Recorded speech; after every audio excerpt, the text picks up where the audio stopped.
I'm Tristan Van Wieringen, and my group is here to welcome you to the world of artificial intelligence. I'm Klingerman.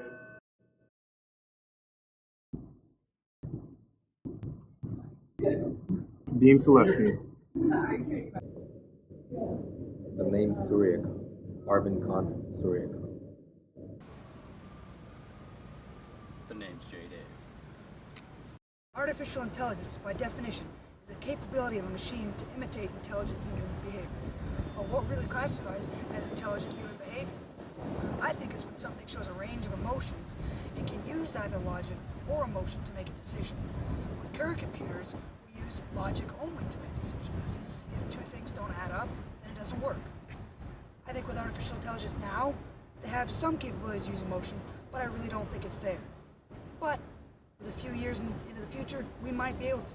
But in my opinion, I just don't see it possible, because how can you replicate something like that? And I am against artificial intelligence. Why, you ask? Well, according to our research, artificial intelligence can potentially reduce the workforce by around 50% and force a large amount of people to be unemployed. Low-skilled jobs will be impacted greatly, since artificial intelligence can do the job faster and better than any human could. The current drawbacks of AI is the process and understanding of the human language. If you try talking to a machine, it would never understand things like slang, which people often fit into their day-to-day communication. This would make it difficult for a machine to understand and formulate a response. Another issue would be learning processes of the device with complex functions, such as speech patterns, emotions, and many other intangible things that cannot be defined by numbers and lines of code. To simplify what Derek said, artificial intelligence is a computer that acts and reacts similar to how humans do in its calculation using logic and mimicking emotion. Some may argue that computers and robots will create new products and services, and that these product innovations will result in unimaginable new occupations. However, we cannot deny the possibility that the impact of the fourth industrial revolution is different from the past innovations. These two groups both share the same concern about the impact of technology on employment.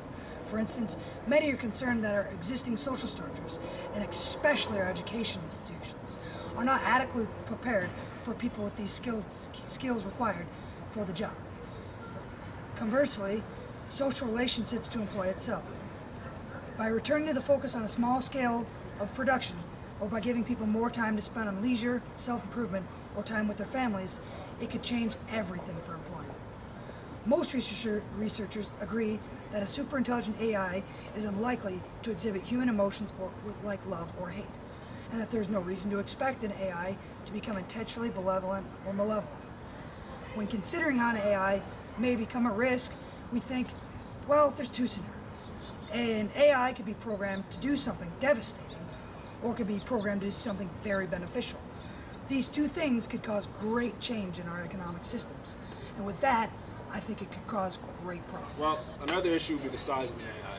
With the large amount of parts required to make it run well, current PCs have a large size in comparison to its current processing power. With how fast technology is evolving, it may not take long before they have the size of parts, like the processor, are drastically reduced. Hi guys. Artificial intelligence is constantly evolving, and one of the main aspects that I would like to talk about is how artificial intelligence revolutionizes healthcare. Artificial intelligence can revolutionize healthcare in such a means that it could simplify complex algorithms to analyze medical records, and in relation to that, physicians can use those medical records to see which patients are at risk for various medical conditions, and can also be used to evaluate their medical history and knowing what type of medications to prescribe for various patients. And along with that, artificial intelligence can provide an outlook into web-based repositories to gain access about certain types of prescription drugs, what type of side effects it will bring upon, and what are the treatment options for various medical conditions. Aside from that, artificial intelligence can also be used as a physician's personal assistant, and for example, if a patient decides to falsify his or her medical information, then it could prompt the physician to reevaluate their medical history. And that concludes our presentation. And in that scenario, I'd say that's case closed.